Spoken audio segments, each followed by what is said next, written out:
নমস্কাৰ বন্ধুসকল, C help person লৈ অন্য এটা ভিডিঅ'লৈ সকলোকে স্বাগতম জনাইছোঁ। আপোনালোকৰ সৈতে থাম্বনেইলখন দেখি হয়তো বুজি পাইছে যে ভিডিঅ'টো কি বিষয়ৰ ওপৰত আলোচনা কৰিবলৈ আহিছোঁ। 22,000 নতুন ৰিক্ৰুইটমেণ্ট, 22,000 যিহেতু নতুন ৰিক্ৰুইটমেণ্ট আহি আছে, 22,000 পদৰ নতুন চাকৰি ওলাব, আপোনালোকে তাতে এপ্লাই কৰিব পাৰিব। সেই বিষয়ৰ ওপৰত আলোচনা কৰিম। চাকৰি পোৱাটো কঠিন, কিন্তু কৰাটো তাতকৈ বেছি জটিল। পোৱাটো কঠিন, কিন্তু কৰাটো তাতকৈ আৰু বেছি জটিল। ছেকেণ্ড লিষ্ট কেতিয়া ওলাব ADREৰ, যিহেতু মুখ্যমন্ত্ৰীয়ে ঘোষণা কৰিছে ছেকেণ্ড লিষ্ট কেতিয়া ওলাব, আৰু 22,000 পদৰ কেতিয়াৰ পৰা এপ্লাই আৰম্ভ হ'ব, সেই সকলো বিষয়ৰ পৰা আমি ভিডিঅ'টো আলোচনা কৰিম। প্ৰথমতে কওঁ, আমি চাকৰি পোৱাটো কঠিন, কিন্তু কৰাটো তাতকৈ বেছি জটিল। আপোনালোকে নিশ্চয় গম পাইছে যে যিহেতু বৰ্তমান সময়ত অসমৰ যিবিলাক চাকৰি ওলাইছে, সকলোৰে কাৰণে কম্পিটিশ্যন বহুত বেছি। কম্পিটিশ্যন ইমানেই বেছি যে 4th গ্ৰেডৰ চাকৰিত গ্ৰেজুৱেশ্যন কমপ্লিট কৰা প্ৰাৰ্থীয়ে চাকৰি কৰিব গৈছে। চকীদাৰ বা পিয়ন পষ্টত চাকৰি কৰিবলৈ তেওঁলোকে গৈছে, মানে ইমানেই বেছি। আৰু যিখিনি গ্ৰেড 3 আছে, জুনিয়ৰ এছিষ্টেণ্ট, তেওঁলোকৰ কিছুমান বহুত বেছি কোৱালিফিকেশ্যন। কোনোবা APSC পাছ কৰি থৈছে, প্ৰিলিমছ পাছ কৰি থৈছে, মেথছৰ কাৰণে প্ৰিপেৰেশ্যন কৰিছে, কোনোবা মেথছত PhD কৰিছে, কোনোবা কিবা বেলেগ ছাবজেক্টত কিবা PhD কৰি আছে, কোনোবা এজন ইঞ্জিনিয়াৰ আছে। তেনেকুৱা মানে গ্ৰেড 3 যিখিনি, তেওঁলোকেতো বহুত ওপৰ লেভেলৰ চাকৰি পাব লাগে এনেই, কিন্তু তেওঁলোকে গ্ৰেড 3ত চাকৰি কৰিব আহিছে। আৰু যিখিনি 4th গ্ৰেডৰখিনি, তাতেও গ্ৰেজুৱেশ্যন কমপ্লিট কৰা, কোনোবা গ্ৰেজুৱেশ্যন কমপ্লিট কৰাই বেছিকৈ আছে, যিহেতু তাতকৈ ওপৰৰখিনি যিহেতু চান্স তেওঁলোকে পোৱা নাই। যিখিনি 22ৰ পাছত গ্ৰেজুৱেশ্যন কৰিছে, তেওঁলোকে চান্সটো পাইছে।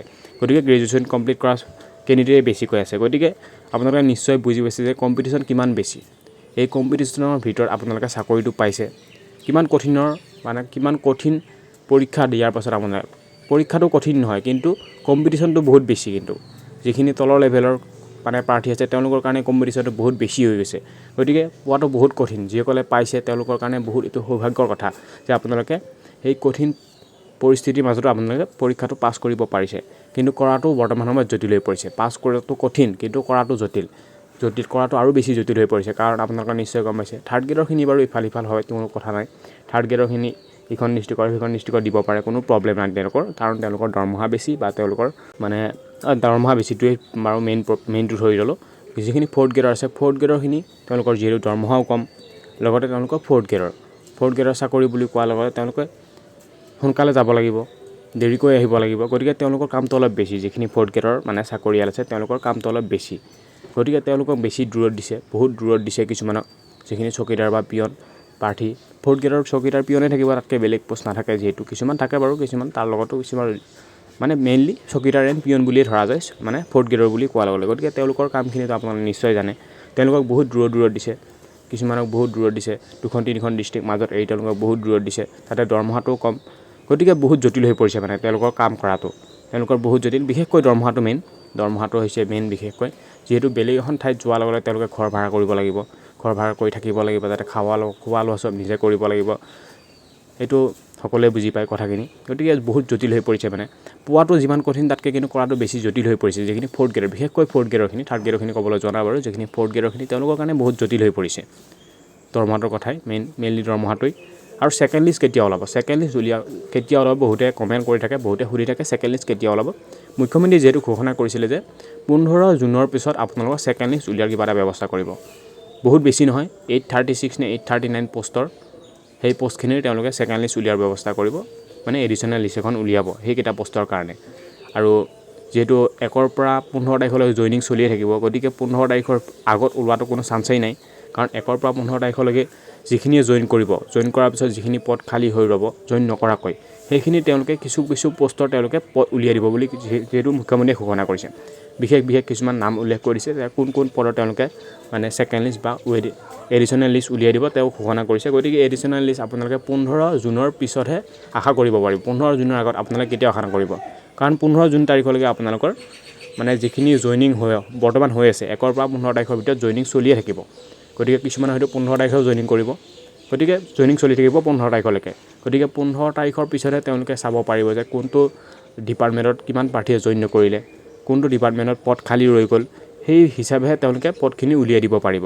গতিকে আপোনালোকে ধৰি লওক 20ৰ পৰা 30 তাৰিখৰ ভিতৰত আপোনালোকে হয়তো সেই এডিশ্যনেল লিষ্টখন পাই যাব। তাৰ আগত আপোনালোকে এডিশ্যনেল লিষ্টৰ আশা কৰি কোনো কাম নাই, আপোনালোকে তেতিয়ালৈ অপেক্ষা কৰক। আৰু লগতে বৰ্তমান যিহেতু 22,000 পদৰ নতুন ৰিক্ৰুইটমেণ্ট আহিব বুলি কৈছে, জুলাই ফাৰ্ষ্টত আহিব, জুলাই ফাৰ্ষ্টত আহিব বা জুলাই লাষ্টৰ ফালে হয়তো আহিব, মানে নটিফিকেশ্যন আহি যাব, এডভাৰটাইজমেণ্ট আহি যাব। গতিকে সকলোৱে প্ৰিপেৰেশ্যন কৰক বৰ্তমান সময়ৰ পৰা।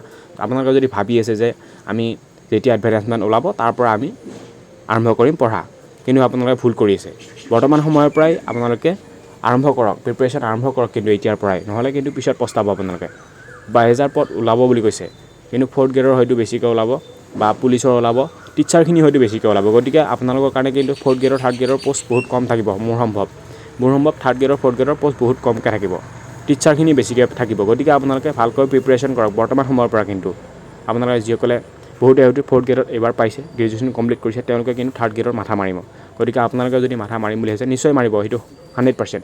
কাৰণ তেওঁলোকে গ্ৰেজুৱেশ্যন কমপ্লিট কৰি 4th গ্ৰেডৰ চাকৰি এটা সদায় কৰি থাকিব নিবিচাৰে, তেওঁলোকে নিশ্চয় ওপৰ লেভেলত যাব বিচাৰিব। গতিকে তেওঁলোকে নিশ্চয় 3rd গ্ৰেডৰ পৰীক্ষা দিব যদি 3rd গ্ৰেডৰ পষ্ট ওলায়। গতিকে বৰ্তমান সময়ৰ পৰা যদি আপোনালোকে প্ৰিপেৰেশ্যন কৰে তেনেহ'লে নিশ্চয় চান্স আছে। কিন্তু যদি আপোনালোকে ভাবি আছে যে এডভাৰটাইজমেণ্টটো আহক, আমি এপ্লাই কৰি লওঁ, এপ্লাই কৰি যেতিয়া পৰীক্ষাটো গম পাম তেতিয়া আৰু আমি এডমিট ওলাব পৰীক্ষাৰ কাৰণে, তেতিয়াৰ পৰাই পঢ়িম, তেনেকৈ যদি ভাবি আছে আপোনালোকৰ কোনো চান্সেই নাই। 100%টো বাদেই দিয়া, আপোনালোকৰ 20%ও চান্স নাই। কিন্তু বৰ্তমান সময়ৰ পৰা যদি আপোনালোকে প্ৰিপেৰেশ্যন কৰে তেনেহ'লে 80 to 100% আপোনালোকৰ চান্স থাকিব যে আপোনালোকে সেই পদৰ কাৰণে চিলেকশ্যন হ'ব আপোনালোকৰ।